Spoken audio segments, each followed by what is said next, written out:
Well, joining us now to talk more about the GDP data is Bismarck Rewane, CEO of Financial Derivatives Company. Good morning, Mr. Rewane. Thank you very much for joining us on the show. Good morning. Thank you for joining us.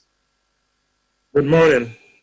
So, Nigeria technically out of recession, but are we out of the woods yet?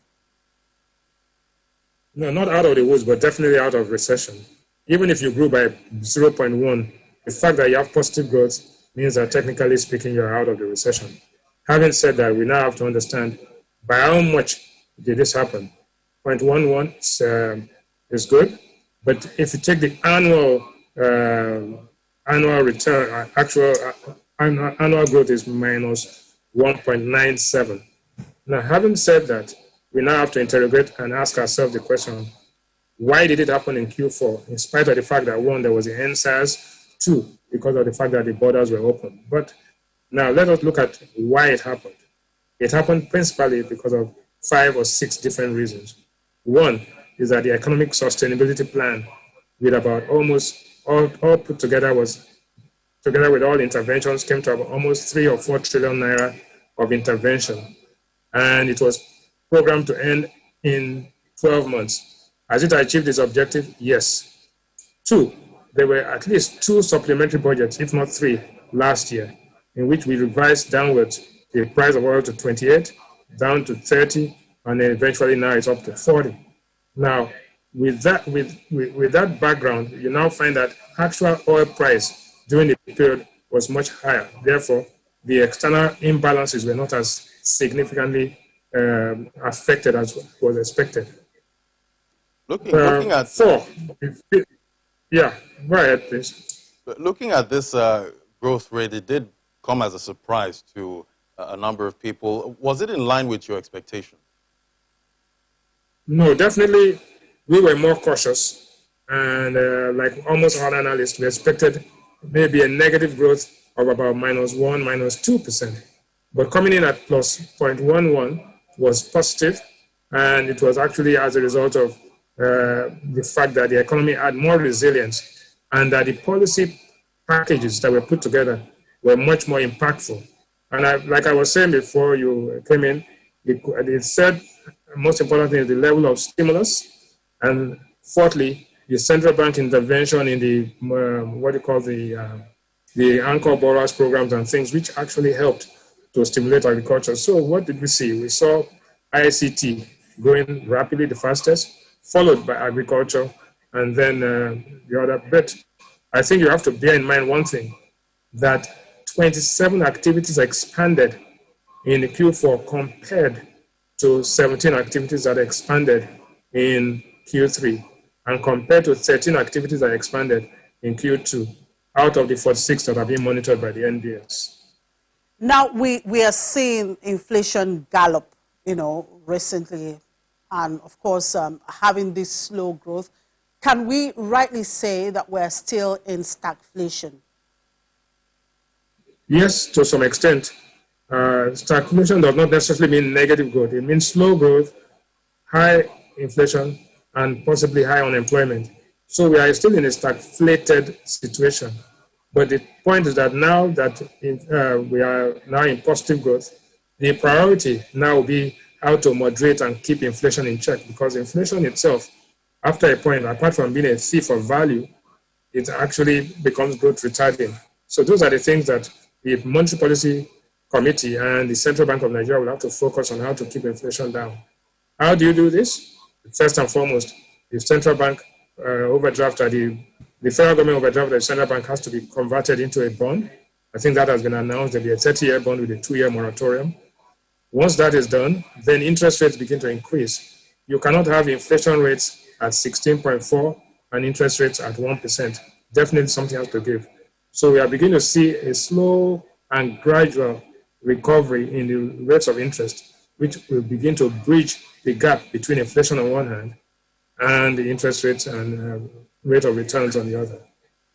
And the real growth of the oil sector was negative 19.76% year on year in Q4, while the non-oil sector grew by 1.96% in real terms in the same quarter. What does that tell us? Well, it tells you one that the diversification of the economy is taking place in terms of activity, but in terms of revenue, not yet uhuru for us. But let us step back for a minute. Now with the oil price at $65 a barrel, where you estimated it to be about 40. Now with your production at about 1.5 million barrels, and let us hope that there's some stability in the oil market, you will find that the oil itself is going to be the real lifesaver for Nigeria. It has always been, and when oil markets decline, the economy suffered. So we are not getting away from oil very soon, but now we have oil, we have LNG, we have cocoa, we have sesame, and we have other areas. So the economy is doing well, and what has happened is that some of the policies that were embarked upon and the timeliness of those policies and the adequacy of the dose has helped to do this. Can we do better? Yes, definitely we can do better. We have to focus on those things. The manufacturing sector is suffering because there's rationing of foreign exchange. The rationing of foreign exchange has to stop. The convergence of exchange rates, which we are beginning to see happen, and the private market beginning to appreciate as well. This means that both monetary policy and fiscal policy are beginning to have a positive impact on economic outcomes. So I think it is time to say that the policy makers stay consistent and stay focused, and we are beginning to see the benefits. It will take some time, but the consumers and the marketplace has to be patient because the longest journey in the world starts with the first step. Yeah, you did mention the agriculture sector, which actually grew by 3.42%. That's quite impressive. But then looking at the security challenges that we have in the country, which of course is causing this galloping inflation, particularly food inflation, which is at almost 21%. So one would wonder, and the question is that how come this growth? Have we resolved the issue of insecurity? But I know that is still biting. Yes, it is true that there are supply chain and supply disruption and shocks that take place because of insecurity.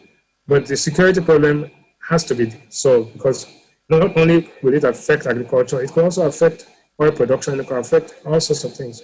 So it's paramount, and it's extremely important that we get our hands around the security problem.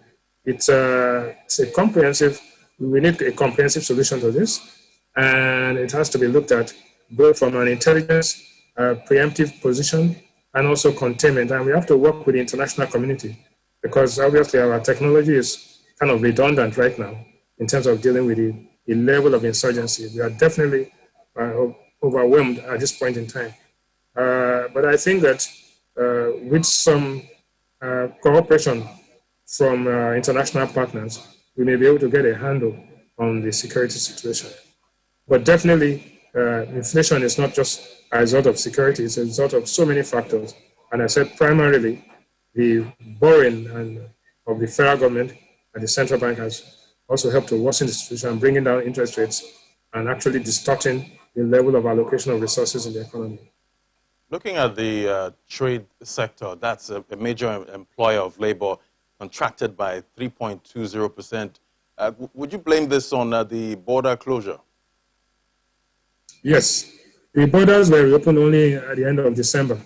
So the Q4 numbers you are seeing does not reflect the impact of the border reopening. The border reopening you'll begin to see in Q1. Obviously, it did a lot of damage to the economy. But at the same time, remember that we had the NSAS slowdown of activity. We are now confronted with a major problem with the second wave of the virus and the second level of lockdowns. So how do we deal with the vaccines? Is Nigeria prepared to handle this vaccine? Is it able to get the vaccines here, into the arms of people? And how impactful will this be? So there is a major problem. If the rest of the world is moving and we are stuck without vaccines, or we are still stuck with this virus getting, taking the economy into a down spiral, then we could have a problem in Q1 and Q2.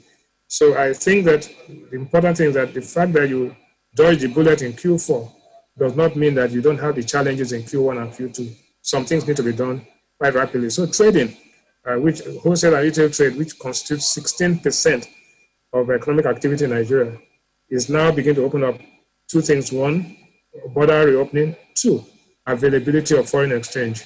And a lot of the trading is done by people traveling to Dubai, traveling here to go and bring things in. Those are also affected. So we are not likely to see trading pick up very soon, at least until about the second quarter. All right, now we're seeing this slow growth coupled with the galloping inflation. So what do you expect the monetary policy to do in its next meeting in March? Do you see a possible hike on interest rate? I wouldn't be surprised if they increase the benchmark rate, the MPR, at least by 50 basis points. Only to signal that, one, yes, growth seems to be stable, growth seems to be sustainable. Now it's time to rein in inflation aggressively and also to make the exchange rate more competitive. And so you're going to have two things. One, exchange rate adjustment. Two, a movement in interest rates. And then thirdly, you begin to see an increase in productivity as a result of this. All right. Thank you very much. Thank you very much, Mr. Rewane. We do appreciate your time always. Thank you for having me. Thank you.